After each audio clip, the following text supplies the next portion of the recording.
Hi everyone, this is Babura Bhosle from Mumbai.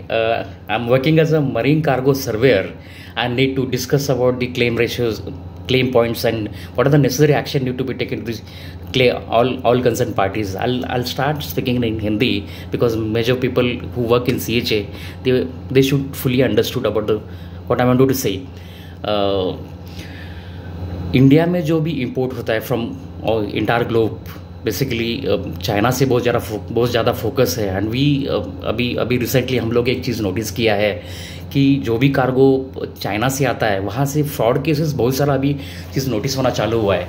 तो हमें सब इंडियन सी पोर्ट में जो भी कार्गो भी आ रहा है यहाँ इंडिया में, या कोई इंपोर्टर हो या क्लियरिंग एजेंट हो या फॉरवर्डर हो या शिपिंग लाइन्स हो, बेसिकली इंपोर्टर्स अपना क्लियरिंग एजेंट को स्ट्रिक्टली इंस्ट्रक्शन देना चाहिए कि फर्स्ट टाइम इंपोर्ट कर रहे हैं, अदरवाइज कोई भी वैल्यूएबल कार्गो है तो उसका वेमेंट होना बहुत ज़रूरी है।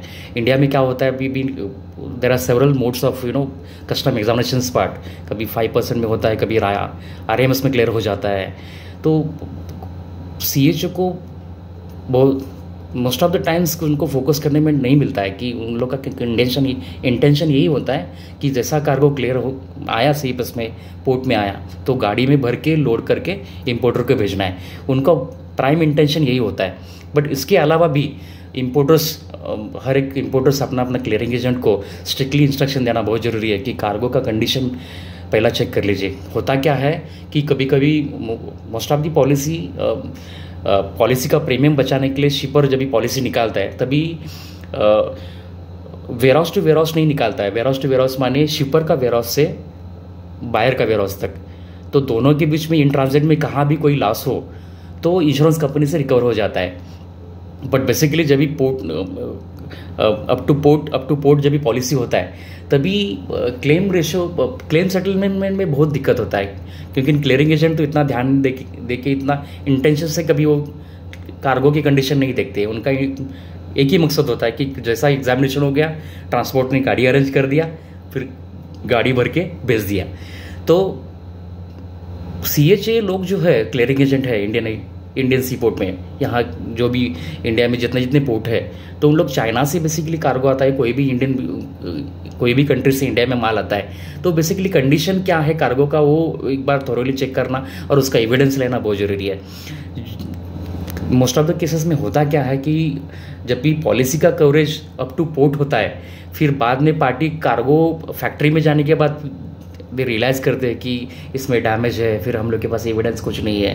तो इंश्योरेंस सर्वेयर को या इंश्योरेंस कंपनी को उसका सेटलमेंट करने में बहुत दिक्कत होता है, क्योंकि CHA के पास बहुत सारा टाइम में उसका फोटोग्राफिक एविडेंस कुछ नहीं होता है या वीडियो नहीं होता है। उन लोग सिर्फ उनका मेन फोकस ये है कि multiple delivery at the time निकालना और उसमें पर्टिकुलर शिपमेंट वाइज उनके पास फोटोग्राफी एविडेंस रखना। उनके पास ऐसा कोई ऑफिस से ही उनका रेगुलर प्रैक्टिस नहीं होता है। उनका प्राइमरी इंटेंशन ये है कि कार्गो क्लियर करके इंपोर्टर को दे दे। बट हमेशा एक चीज़ बात ध्यान में रखना चाहिए कि कार्गो जो भी हम लोग क्लियर कर रहा है वो क्या कंडीशन में क्लियर कर रहा है। अगर इधर वो डैमेज है तो कार्गो रोक के फिर उसका इंश्योरेंस सर्वेयर को इंटीमेट करके या इंपोर्टर को बता के फिर पॉलिसी में कौन सर्वेयर है, फिर जॉइंट सर्वे करना नेसेसरी होता है, शिपिंग लाइन को इंटीमेट करना बहुत ज़रूरी होता है। ये सब चीज़ आजकल हम लोग नहीं, हमें सब पेपर वर्क वगैरह नहीं मिलता है। तो बेसिकली यही पॉइंट है कि हर एक कस्टम हाउस एजेंट अपना कार्गो की कंडीशन क्या है क्लियरिंग एजेंट क्लियरेंस करते वक्त वो और उसका एविडेंस फोटोग्राफी एविडेंस रखना वो that is very important role. Second part में बताता हूँ कि अभी चाइना से जी मेजर केसेस जो हम लोग नोटिस कर रहे हैं, तो नया जो इंडिया में जो इम्पोर्टर है वो कॉपर मंगाते हैं, कोई हाई वैल्यू कार्गो मंगाते हैं। तो वहाँ से उन लोग इंडिया से यहाँ के फर्स्ट टाइम इंपोर्ट कर रहे थे, इंडिया से उनका रिप्रेजेंट चाइना में चला जाता है, उनके सामने स्टफिंग हो जाता है, सेलिंग हो जाता है। सीलिंग करने के बाद फिर बोलते हैं कि यहाँ से चाइना से जो हम लोग का फैक्ट्री है वहाँ से पोर्ट कोई 40-50 किलोमीटर लंबा है। फिर फैक्ट्री में से पोर्ट के अंदर जाने के लिए किसी को यूजुअली अलाउ नहीं होता है। जो ट्रक ड्राइवर जो कैरी कर रहा है कंटेनर वही लेके उस CFS लोड पोर्ट में, चाइना का पोर्ट में वो अंदर चला जाता है। बट होता क्या है कि कॉपर कभी कभी लोड करते हैं, यहाँ इंडिया में आते वक्त तो पूरा मिट्टी आता है, पत्थर आता है, तो कॉपर कभी कभी आते नहीं। तो इंडियन इंपोर्टर ये सोचते हैं कि हम लोग का रिप्रेजेंटेटिव इंडिया से हम लोग भेजा था उनके सामने लोडिंग किया था, सीलिंग किया था, ये सब करने के बाद भी फ्रॉड कैसे हो रहा है। तो सबसे इम्पॉर्टेंट बात है ये है कि जब भी आप नया से इंपोर्ट चालू करें तो सर्टन क्राइटेरिया चेक करना बहुत ज़रूरी है। जैसा कि अच्छे अच्छे जो एक्सपोर्टर है उनको लिस्ट पहला आइडेंटिफाई कर दीजिए। कभी कभी सस्ता इंपोर्ट होता है, लो कॉस्ट में कभी कभी उन लोग सप्लायर रेडी होते हैं, तो वो सब लो कॉस्ट देख के नहीं जाना चाहिए। उसका रेपुटेशन मार्केट में ग्लोब में कैसा है, कोई सिमिलर कार्गो कोई इंडिया में उनसे कोई ले रहा है तो उनका वो थोड़ा सा एडवाइस ले लीजिए। इन शॉर्ट शिपर का जो रिस्पॉन्स है, शिपर का फीडबैक ले लीजिए कि उनका रेपुटेशन कैसा है मार्केट में, इंडिया में कोई फ्रॉड कर रहा है क्या, या पहली बार कर रहा है तो कोई रिस्क है क्या, ये सब चीज़ जानना इज़ वेरी इंपॉर्टेंट।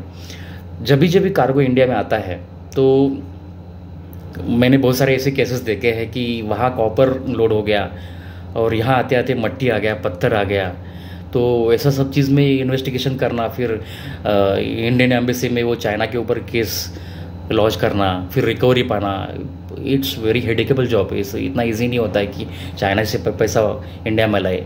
और इंश्योरेंस कंपनी का क्लॉज ऐसे होते हैं कि जो चीज़ भरा है उधर वही चीज़ इधर आया, तो बेसिकली वो फ्रॉड हो जाता है।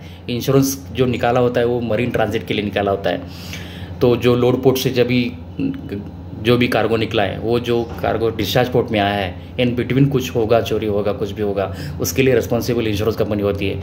बट जब भी शिपर जो भेजने वाला ही अगर चोर रहे तो फिर उसमें इंश्योरेंस कंपनी कभी कुछ फ़ायदा नहीं कर सकती है, क्योंकि ऐसे मेजर केसेस ऐसा चाइना से हम लोग नोटिस कर रहे हैं। तो जब भी कार्गो इंडिया में आए तो पहला कार्गो का पेमेंट कर लीजिए और as per bill of lading seal का वेरिफिकेशन कर लीजिए। कभी कभी क्या होता है कि शिपिंग कंपनी का सील अलग होता है, कोई प्राइवेट सील बना के, टेम्परेरी सील बना के, वो सील नंबर तो सेम रहता है, बट एम्बॉसमेंट जो सील के ऊपर होता है शिपिंग लाइन का, वो कभी कभी मिसिंग होता है। तो जब भी सर्वेयर जाता है सब चीज़ इन्वेस्टिगेशन करने के बाद पता चलता है कि चीज़ फ्रॉड है। तो बेसिकली कार्गो जब भी आता है, वैल्यूएबल कार्गो, तो भी उसका वेट करना, सील के पहला पेमेंट वेरीफाई करना, पेमेंट में कोई शॉर्टेज है तो फिर सीबीएस को इन्फॉर्म करना, शिपिंग लाइन को इन्फॉर्म करना, शिपिंग इंपोर्टर को इन्फॉर्म करके जो इंश्योरेंस पॉलिसी है, इंश्योरेंस पॉलिसी भी कौन इंश्योरेंस एजेंट है उनको फिर इंटीमेट करके सबको इन्वॉल्व करना। क्योंकि क्या होता है, एक बार आरएमएस में आपने डिलीवरी निकाला और फैक्ट्री में चला गया, फैक्ट्री में चला जाने के बाद कॉपर की जगह आपको मट्टी मिला, पत्थर मिला, तो ऐसे सब केस में फिर बाद में इन्वेस्टिगेशन करके रियलाइज़ करना कि ये शिपर ने भेजा है या कोई थर्ड पार्टी भेजा है, उसमें फिर डिटेल स्टडी करना, उसमें बहुत टाइम जाता है। प्लीज़ अपने पास एविडेंस हाथ में बहुत कम रहते हैं। एक बार आपने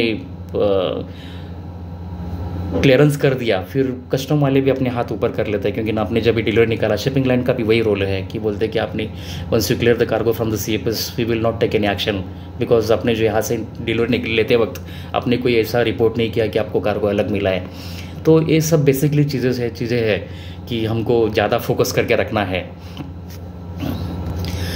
हम चीज़ अभी रिसेंटली बहुत सारी चीज़ में ऐसा देख रहे हैं कि कस्टम हाउस एजेंट जो है इंडिया में, तो मोस्ट ऑफ द CHs उनके पास कोई एविडेंस होता ही नहीं है कि कार्गो का कंडीशन क्या है। उनका प्राइमरी इंटेंशन ये होता है कि कार्गो क्लियर करके अपना कस्टडी से CFS से क्लियर करके इंपोर्टर के चला जाए और उनका फिर पार्टी ख़त्म हो जाता है। क्लियरिंग एजेंट का वही पार्ट है कि जब CFS में कार्गो आए उसका एग्जामिनेशन कंप्लीट करके ड्यूटी पे करके कार्गो रिलीज़ करना। बट एक बार रिलीज़ होने के बाद फिर बाद में फिर इंपोर्टर को कोई क्लेम करना है तो फिर उनको बहुत सारी दिक्कत होना चालू हो जाता है। हम लोग का इंश्योरेंस सर्वेयर का फिर इन्वॉल्वमेंट हो जाता है। फिर बाद में सब प्रोसेस चालू करने से अच्छा अगर हर एक इंपोर्टर अपना अपना क्लियरिंग एजेंट को बोले कि एग्जामिनेशन के टाइम आप जब भी कार्गो खोलते हैं या कोई एग्जामिनेशन खोलने के पहला आप पेमेंट करके देख लीजिए तो वेट वेरीफाई हो जाएगा। सील ओपन करते वक्त सील तोड़ने के पहला उसका फोटोग्राफ्स ले लीजिए, वो वेरीफाई कर दीजिए, प्लस सील तोड़ने के बाद कार्गो का वेरिफिकेशन कर लीजिए। कभी कभी क्या होता है डॉक्यूमेंट में दिखाता है 15 पैलेट्स 20 पैलेट्स और 20 पैलेट्स तो अंदर आते हैं, बट पैलेट के अंदर कॉपर है या कोई मट्टी है, पत्थर है, वो सब जानना भी बहुत ज़रूरी है। एग्जामिनेशन के लिए most of the time RMS में होता है तो फिर सील तोड़ने का कोई सवाल ही नहीं होता है। कभी भी RMS भी हो तो भी वेरिफिकेशन करके कार्गो निकालना वो हमेशा सेफली होता है, क्योंकि शिपिंग कंपनी बाद में बोलते हैं कि अपने कार्गो जब इसे CA से लेके गए तभी तो कंडीशन क्या था वो तो हमें नहीं बताया था। तो फिर बाद में इंश्योरेंस कंपनी को प्रूफ करने के लिए फिर बहुत सारी दिक्कत होना चालू हो जाता है। इसीलिए कार्गो का वेरिफिकेशन क्या है, क्या कंडीशन है एग्जामिनेशन के time, that is very important for the insurance claim. नया नया जो अभी इम्पोर्टर है इन लोग सब ये सब चीज़ के ऊपर कभी फोकस नहीं रखते। मोस्ट ऑफ द टाइम उन लोग जो पॉलिसी निकालते हैं, पॉलिसी निकालने के वक्त उन लोग डोर टू डोर कभी नहीं निकालते हैं। पॉलिसी दो टाइप का होता है, एक door to up to port, shippers warehouse to Nhava Sheva port, discharge port. दूसरा होता है डोर टू डोर, माने shipper warehouse to consignees warehouse. वो दोनों में क्या होता है, डोर टू डोर जब भी होता है तभी इन ट्रांजिट कुछ भी हो तो insurance company is held liable for the losses. और अप टू पोर्ट रहेगा तो फिर वो चीज़ में बहुत एविडेंस रहना बहुत ज़रूरी है। अप टू पोर्ट पॉलिसी जब भी रहता है और क्लियरेंस करके पार्टी कार्गो लेके जाता है, CHA भी अपना कार्गो क्लियर कर देता है, but they won't keep their evidences. तो वो सब चीज़ में अगर पॉलिसी का CFS के अंदर क्या कंडीशन था वो अगर उसका एविडेंस ना हो तो फिर हम लोग भी सर्वेयर है, हमें कोई एविडेंस नहीं मिलेगा तो हम लोग स्ट्रेट अवे उसको विदाउट एविडेंस हम लोग सेटलमेंट के बारे में पॉजिटिवली केस नहीं हो सकता है। तो जो भी इंडियन सी पोर्ट में CFS में जो CHA काम कर रहे हैं उनको अवेयर रहना बहुत ज़रूरी है, बिकॉज चाइना से बहुत सारा फ्रॉड होना अभी चालू हो गया है। मोस्ट ऑफ द केसेस अभी चाइना जो हो रहा है, अभी नया नया इंपोर्ट कर रहा है, कॉपर हो या कोई वैल्यूएबल कार्गो हो, उन लोग अपना इंडियन रिप्रेजेंटेटिव भेजने के बाद उनके सामने सब कार्गो स्टॉप करने के बाद भी यहाँ क्या आता है, दैट इज़ वेरी हॉरेबल। फिर बाद में फिर इंडियन एम्बेसी में केस शूट करो, फिर उसका रिजल्ट पाने में फिर इन्वेस्टिगेशन करते करते फिर उस सप्लायर जो एड्रेस पे था वो एड्रेस पे फिर मिलते ही नहीं है, इन्वेस्टिगेशन चलते रहता है, फिर उसका रिजल्ट कोई इंडियन इंपोर्टर को नहीं मिलता है। अल्टीमेटली ये सब इम्पैक्ट जो है वो गवर्नमेंट इंडिया का रेवेन्यू पे होता है। तो ये सब चीज़ में बहुत बारीकी से ध्यान देना बहुत ज़रूरी है। I would like to request all the CHs to be very punctual for the evidences to take, because without evidence insurance company or their surveyors will not help out for the settlement of claim. That is obvious. Without evidence we cannot do anything. Insurance company obviously will ask for the evidence. What was the condition at the time of examination, when you open the counter at the time of examination. So these are very important points and valid points need to be importer has to be give their instructions to their nominated clearing agent to follow all these rules, to take photographs and to verify the seals, to verify the payment and all, and report them accordingly.